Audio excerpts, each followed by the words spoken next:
سبحان الذي أسرى بعبده ليلا من المسجد الحرام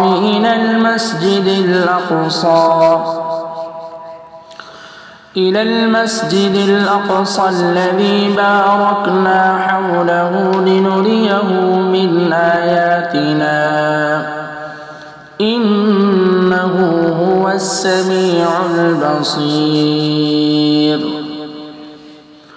وآتينا موسى الكتاب وجعلناه هدى لبني إسرائيل ألا تتخذوا من دوني وكيلا ذرية من حملنا مع نوح إنه كان عبدا شكورا.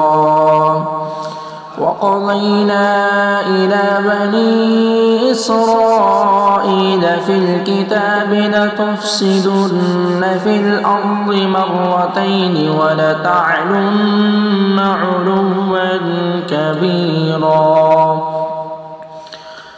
فإذا جاء وعد أولاهما بعثنا عليكم عبادا لنا أولي بأس شديد فجاسوا خلال الديار وكان وعدا مفعولا.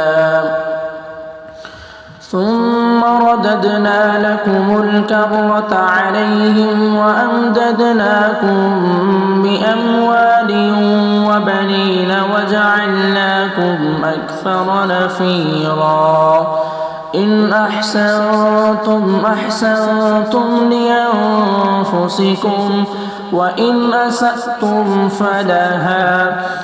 فإذا جاء وعد الآخرة ليسوءوا وجوهكم وليدخلوا المسجد